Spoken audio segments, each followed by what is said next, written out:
We are definitely in winter now.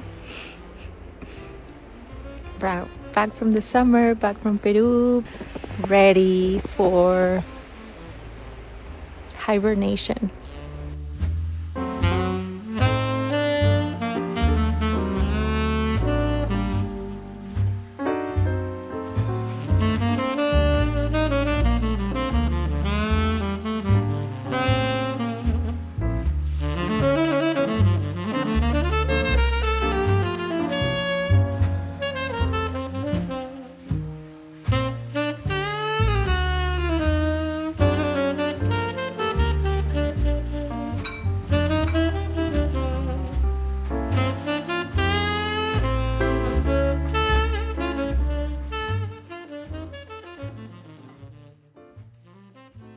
We had 2 big snowstorms this month, so I have barely made any plans.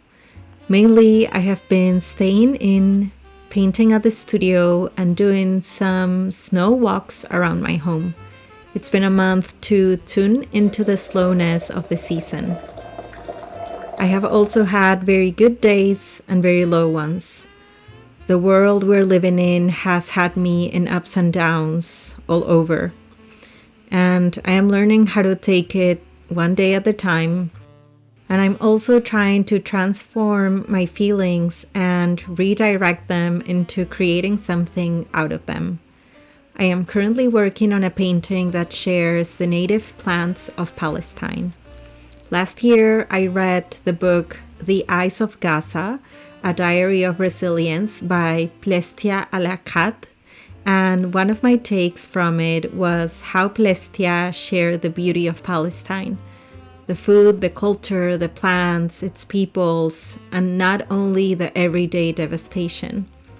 While reading this book, I was inspired to uplift the story of the plants from this land, and it has been a beautiful journey learning more about this beautiful side of Palestine.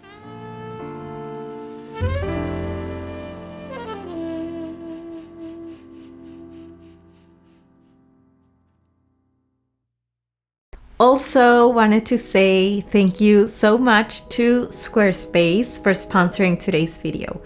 With Squarespace, you can create a beautiful design website or online store that showcases your brand and engages customers. With easy online payments and built-in tools for inventory, shipping, fulfillment, and so much more, you can simplify your workflow and give customers a seamless shopping experience. So Squarespace and I are partnering up to offer you a 2-week free trial. And once you're ready to launch, you can use the code Caro Arevalo to get 10% of your first purchase of a website or domain with them.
So yesterday I had a cacao circle with my Patreons, and one of the topics we ended up chatting about the most is how silly and even insignificant it might feel to create while the world is burning. And I believe this feeling goes beyond painting. It also goes on how to have a positive or hopeful look out into life when things seem to be just getting worse and worse by the minute. And I feel for a lot of us, if not for all of us, it's been feeling quite weird and quite devastating for more than a few years now.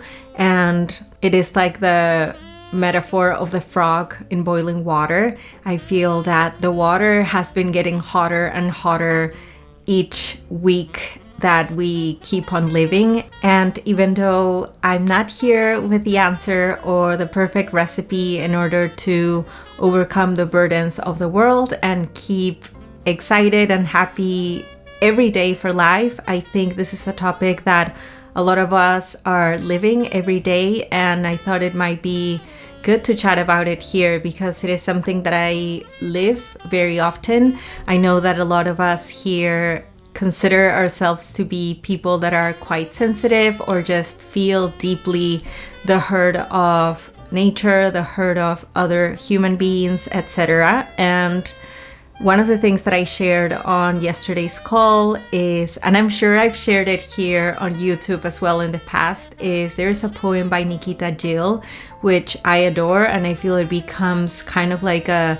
compass for me when I am just feeling everything very deeply. So Nikita Gill's poem says, "Everything is on fire, but everyone I love is doing beautiful things and trying to make life worth living. And I know I don't have to believe in everything, but I believe in that." And that for me is a poem that speaks a lot about why it is important to keep making art and keep resting and keep spending time in nature and keep just making beautiful, magical moments with the people that we love, making time for play and rest and creativity and nature and loved ones and self-reflection in moments like these, especially in moments like this. There is a very inspiring TED talk by Amy McNee called "The Case for Making Art When the World is on Fire." And if you haven't listened to it and this is a topic that resonates with you, I would absolutely invite you to listen to that TED talk. And just like in this poem, Nikita shares the importance of finding beauty in what our loved ones are creating. What we are creating also becomes that inspiring ripple effect for our loved ones or even for people that don't know us personally. I know that I love seeing, especially in moments like these, other artists creating beautiful things in the world, not only art that is speaking directly to specific topics, politics, environmental, social, etc., etc. I think all of that is connected and we have just labeled it different things. But I also feel there is so much beauty in connecting to a piece of art that might be abstract or might not be speaking directly to a specific happening in the moment. Making art is not only something beautiful that inspires ourselves, that inspires others, but it's also an act of resistance. I see it as a form of activism, and I believe that we are currently in a moment in time when society where big pharma and big tech and Big Brother wants us all distracted, divided, tired, in survival mode, and addicted to our phones. And don't get me wrong, there is so much beauty to the internet and so much importance to the internet. I personally love finding independent journalists thanks to the internet and even on social media.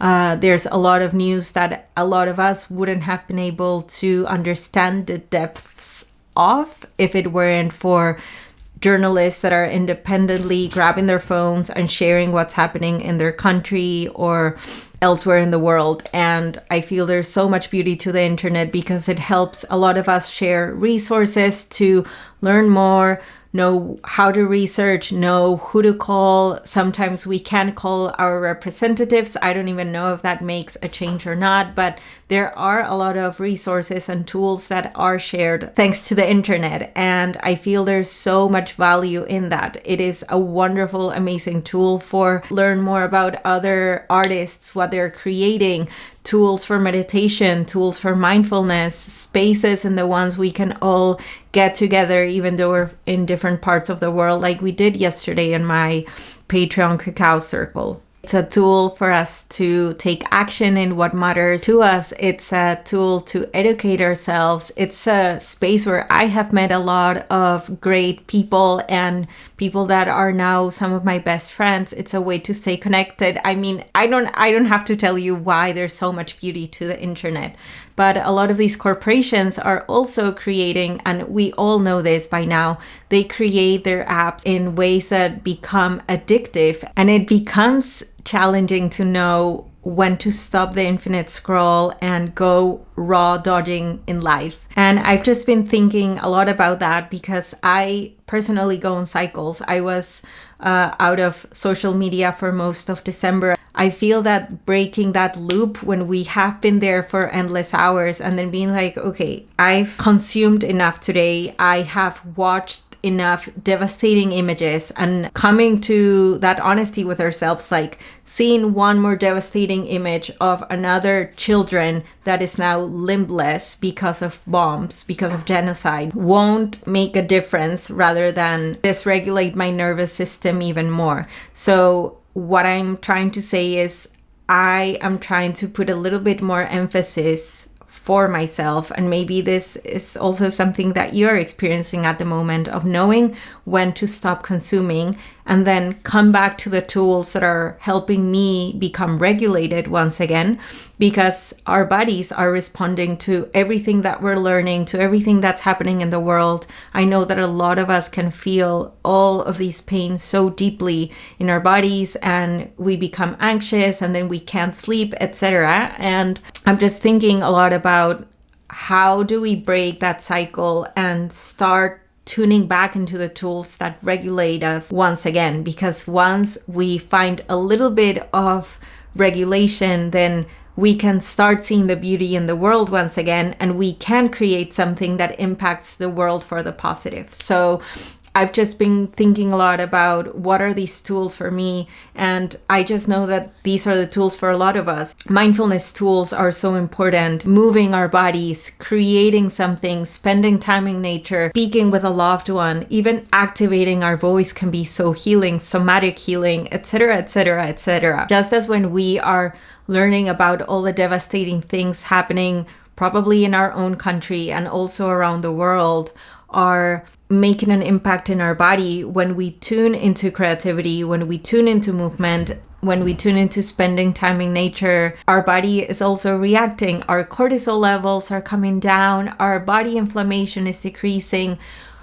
We can start breathing deeper once again, slowly, right? It's not like, okay, I'm gonna do a 10-minute meditation and then everything's great. But I have seen it in a personal experience, how doing a 5-minute meditation to reduce my anxiety can make such a big change, especially in the moments when my cortisol is spiking and when my anxiety levels and my just deep hurt is so harsh at the time. And I've also been thinking a lot about that these tools are not just important because of the benefits that they have for us, but because they are the innate human tools that all societies across time and space on planet Earth, and probably if there's life in other planets, they also do the same.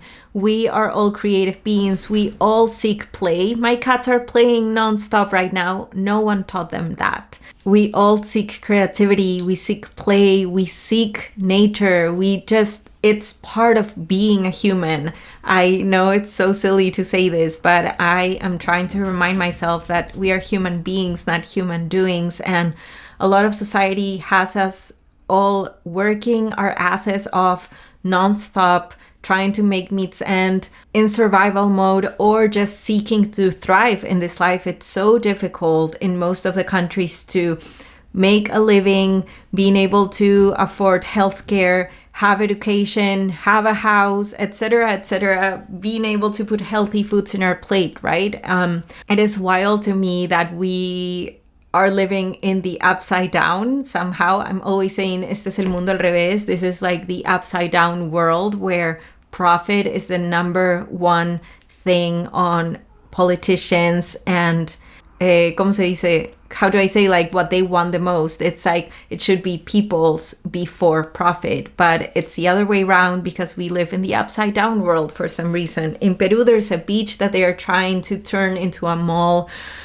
Who needs a mall at the beach, for crying out loud? This makes no sense, but I'm not here to make liver, as we say in Peru. No estoy acá para hacer hígado. I'm rather here to remind me. This video is a reminder to myself, and maybe it's also a reminder for you why creativity and why being and doing the things that regulate us, that bring us joy, that help us rest and help us be human beings are so important. When we are just in the rat race and in this like work, like Rihanna, when we are in that type of everyday living with no joy, life becomes meaningless because everything we're doing is the rat race. And I'm not trying to say quit your job and just be, because that is something that probably 99.9% of us cannot do, because we need to put food on our tables. We need to pay the bills. We're trying to thrive. We're trying to make our families thrive. Some of us are trying to have enough money in order to have a family, you know. It's endless, the list of that. The only thing that I'm trying to remind myself is just like, even when the world is burning and the world is on fire and there's just so much tragedy and injustice and you name it going on, I am just bringing into the conversation how important it is to bring the habits of creativity and the habits to rest and the habits to be more in nature into our time. And I cannot say this enough. I truly believe that choosing to make art in a world that wants us distracted, tired, divided, is an act of resistance, because we are remembering this is what we are alive for. We are here to enjoy, to celebrate, to be together, to unite one another, to inspire one another. And creativity, whatever the shape or form it is a tool. It is medicine for the one that creates it, and it can be medicine for a lot of people seeing or interacting with that piece of art. I cannot tell you how many times I've listened to a song and it truly, I feel it's healing my soul. East Forest is an artist that for me does that most of the times that I listen to his music. Last year I had the opportunity to see East Forest live for the second time. And for me, that was not a concert. It was a ceremony that reminded me so much that I had forgotten in my soul. And some people could say it's just a song, but the fact that this person decided to create that song, put their hearts out and their souls out into that song, later in time results in other people, when we interact with that art, feel we are being healed in one way or the other. And the one last thing that I wanted to say is I truly believe that creating a painting won't make genocide stop. It won't make the heartache change. It won't change the politicians and their decision money-making machine, and it won't stop the drilling of the Amazon for profit and for oil. So I know that what it is changing is that creating a piece of art or choosing to move our body is reminding us why life is worth living. It is reminding us of the beauty. It is reminding us of the mystery. It is reminding us of the co-creation with something that we don't even have a name for. I feel that when we see the beauty in other people's creations is that we remember, hey, this is our world, and this is a world that is worth fighting for, and this is a world worth paying attention to what's happening, to the laws that are being passed behind our backs, to things that are happening on the other side of the world, to what is happening to my neighbor, to what might happen to me tomorrow. It's worth really realizing before the water keeps boiling and then we realize we are the frog inside the pot. So just wanted to share that because I know that a lot of us might feel very lonely and very little into whatever is happening with our world at this time. But I feel that as I started this video, I don't have a magic secret recipe. I don't have magic beans, but what I have is a little bit of perspective. I have that today. I will probably forget tomorrow. And I feel that just as we share our art and our inspirations with one another, we also share that reminder. When I forget, one of my friends or a loved one reminds me of the beauty in life, and the other way around. Those are my 2 cents for today. I hope you enjoyed this little pep talk. I'm going to stop this video now because I should get into creating something today. Okay, goodbye. I hope you're well, and I'll see you sometime soon.